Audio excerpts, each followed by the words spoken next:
It means taking a stand for you. It means delivering. It means coming through.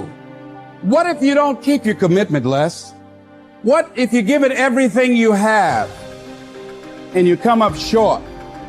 Or if you don't give it everything you have, what if you get weak along the way and you throw in the towel on yourself, you surrender to your emotions? What then? A lot of people become discouraged, they become frustrated, and they say, oh, what the heck? And they go back to doing what they were doing before, saying it doesn't work. You get to make a choice. Is failure going to break you, or is failure going to make you? You get to decide. Failure doesn't. It's okay to fall. It's okay to cry. It's okay to go home. But quitting should never be an option. It's not in falling that makes us failures. It's in not getting up that makes us failures. And you get to decide if you get up or you don't get up. We're going to take setbacks. We're going to take some defeats from time to time in our lives. When that happens, what that actually does, what that actually should do, is make your vision clear. Make your mission clear. Anyone who's successful has failed much more than you know. Like, you look at somebody who's an unbelievable athlete, somebody who's an unbelievable entertainer, speaker, communicator, artist. They didn't just show up that way. They are being rewarded in public for what you practice in private consistently. You might want to jot that down. We're all rewarded in public for the things that we consistently practice and refine in private. And so you see that person, you think they're a genius, but if you watch, they've been failing more than anybody else. They just failed more often, so they learn quicker. You got to tell yourself, despite the circumstances, the situations, you have to tell yourself that I'm not going anywhere until I get to go. Until I make my dreams become a reality, I'm not quitting. I don't care how much money I have to invest. I don't care how much time I have to invest. I'm going to continue to do this until I become successful. You can pretend that you care, but you can't pretend that you're there. The only way you can be there is to show up. And what I'm asking you to do for me, you will never be a failure if you show up every single day. Every single day when I come, I show up and I let failure know. Failure is not an option. You can't even let it sink into your brain, not even a second. You have to know that this thing is going to work. Come hell or high water, whatever it is that I set out to do, it may not happen in 6 months, it may not happen in a year, it may not happen in 2 years, but at some point, my dream is going to become a reality. I can accept failure. Everyone fails at some point, but I cannot accept not trying. When you've tried your best, when you've given 120%, you should never feel bad. You pick yourself up, you look at it from another perspective, you come up with another solution, and you go at it again. You're a problem solver. You're not soft. You're not weak. You don't quit. You don't surrender. You fall 7 times, you get up 8.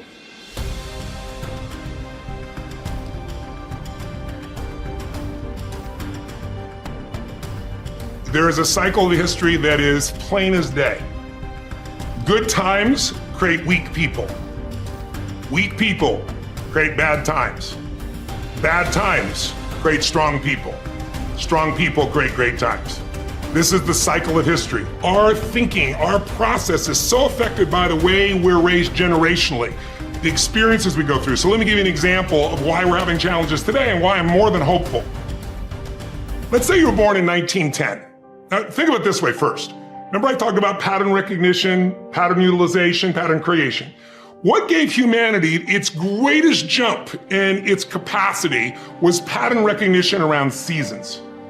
Up until that time, we were hunter-gatherers, barely able to survive. It all depended on what was happening in the environment. We were dependent on the outside world. But once we understood the seasons, that planting in the springtime and then taking care of through the summer, boy, in the fall you can reap, and then there's gonna be winter and you gotta hang on to this stuff so you can survive. Once we recognized that pattern, humanity transformed. Communities were created, eventually cities and countries and states, right? So think of it this way. There's also a pattern of your history as a human. 0 to 21, 19 to 2021 is a springtime where everything's easy. It's easy to grow. Growth happens, you don't have to do squat. Your body grows, life grows. And some of us had a more protected childhood, some of us had no protection. We had to step up and take care of things when we were 7 or 8 years old. But regardless, overall, it's a time in which people look out for you, you're taught things, you consume what you're taught. But once you come 19, 20, 21 roughly, and sometimes it's 16 for some people, 25 for others, but you get the picture, You enter a new season of life. You go to the summertime where you start testing and go, well, this is what I was taught, but do I really believe this? You know, this is what people say, but now I'm in a relationship, you know? And so all of this next 20 years is an explosive growth period if you work at it from 21 to 41. From 42 to 62 is a reaping time if you planted really in the spring and you pushed hard through the summer, you're gonna reap. Now, if you didn't plant in the springtime, you're gonna weep in this season. You know, you're gonna be like, I don't have any money, I don't have any time, I don't know what to do, where am I going? But that's a season of power. That's when you really start to be able to lead companies, businesses, environments, and so forth. And again, some people get there earlier, some later, but overall, generationally, that's it. And then 63 to 83 is winter, and that winter time is a little different for somebody. Right now, that time is, maybe it's time, I'm an elder in the community, now it's time for me to mentor, to communicate. And if you're lucky, it goes 83 to, say, 103. Or the oldest living human is about 119, if you were lucky enough to do that. Maybe you get an extended period of time where you enter the next springtime. So there's seasons that you gotta understand, because if you plant in the winter, I don't care how hard you work, you get no reward. If you bought a house, sounds wonderful, in 2007, normally great, 2007, probably not so great, you're probably just starting to do okay in the last 3 or 4 years, right? So there's a timing to things. There's a timing in your life. There's also timing in history. So imagine you're born in 1910.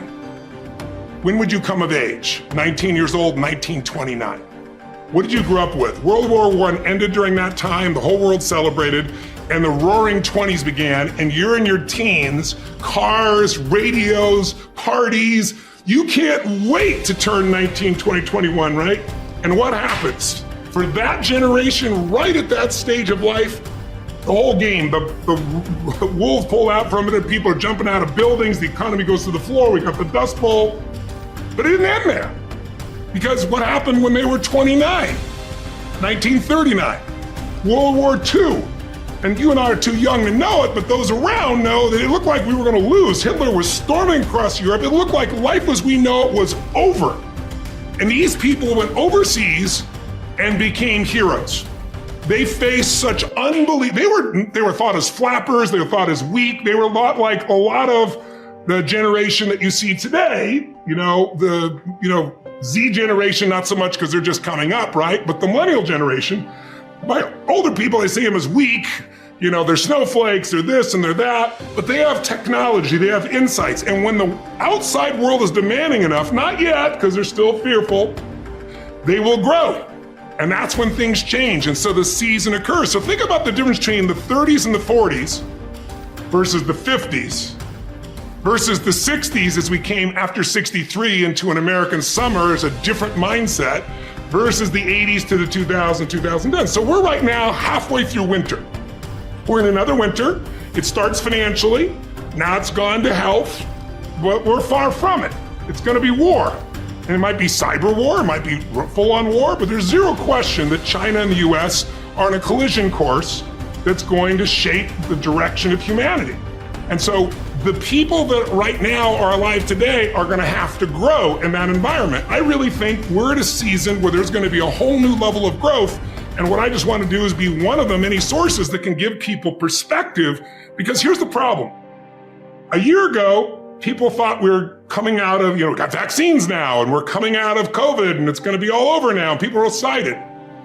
But now, after going through 2 years of this, there's a lot of people now that no longer have a compelling future. Like, people talking about New Year's resolutions, most people don't even have one.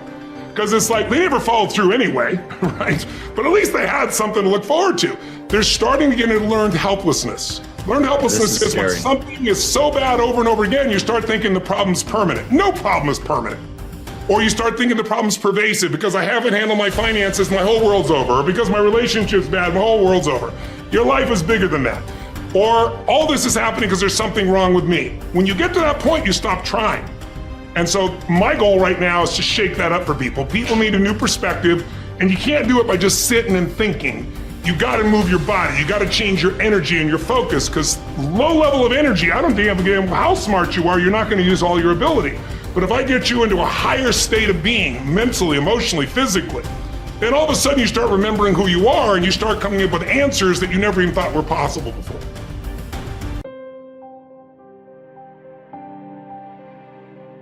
You will hear many people saying, "When I am 50, I shall retire into leisure. When I am 60, I shall give up public duties." And what guarantee do you have of a longer life? Who will allow your course to proceed as you arrange it? Aren't you ashamed to keep for yourself just the remnants of your life and to devote to wisdom only that time which cannot be spent on any business? How late it is to begin really to live, just when life must end. Stop letting yourself be distracted. That is not allowed. Instead, as if you were dying right now.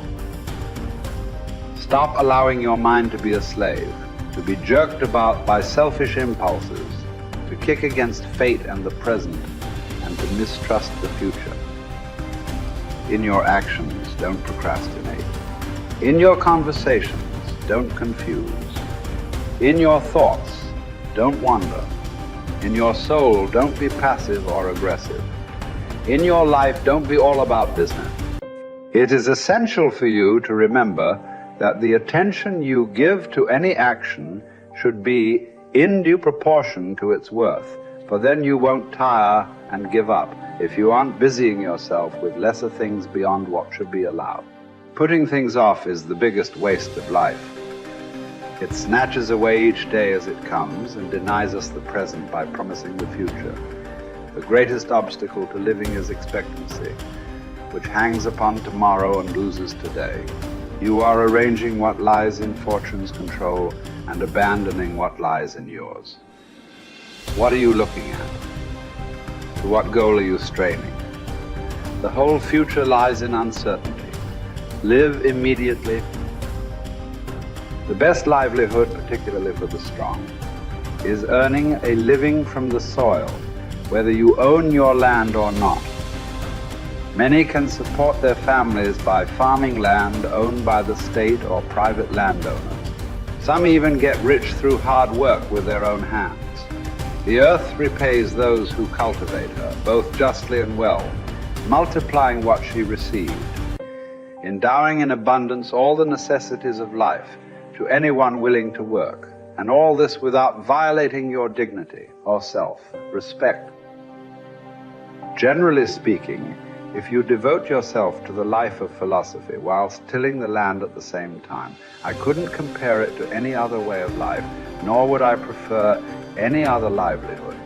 It is living more in accord with nature, drawing your sustenance directly from the earth, the nurse and mother of us all, rather than from another source.